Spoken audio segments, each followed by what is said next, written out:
Who would think that a bold presentation of blackness in fashion, especially in London, would see Grace Wells Bonner see such critically acclaimed success within years of graduating? Grace Wells Bonner studied at Central St. Martin's, and from the beginning, her mixed English and Jamaican heritage was a key reference point in her collections, with her work exploring representations of black male identity through exceptional craftsmanship. No time was wasted with her rise to the top, because upon graduating, her graduate collection titled Afrique, which explored blaxploitation and the turning point of black expression in the 1970s, won the L'Oreal Professional Talent Award. She launched her brand right after graduating. The first collection she presented was called Ebonics, and it was connected to a broader spectrum of representation, looking for central representations of black masculinity across different time periods. One thing about Grace, she perfectly blends history and culture, and looking at how that informs presentations in fashion. Very early on, her brand saw so much success, from showcasing collections at Victoria and Albert Museum to getting picked up by Matches Fashion shortly after graduating. The turning point came just 2 years after graduating, where she won the LVMH Prize Award, receiving €300,000 and a year-long mentorship from executives at the French conglomerate. There is something so special and unique about the vision of the brand, and this is what really makes it stand out in the market. Wells Bonner designs are informed by broad cultural research and embrace a multitude of perspectives, often exploring themes of gender, sexuality,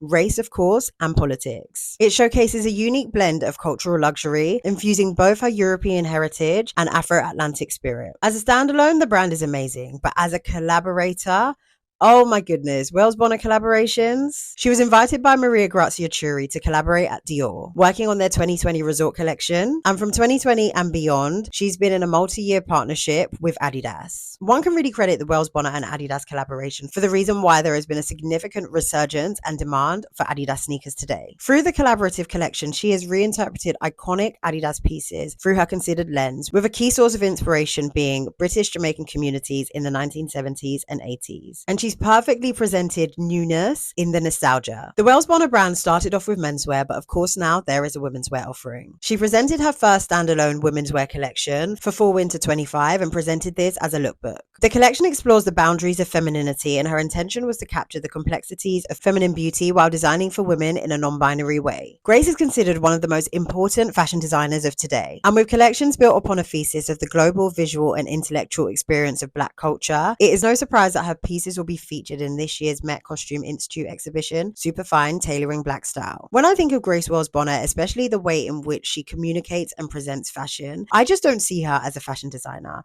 I quite literally see her as a multidisciplinary artist.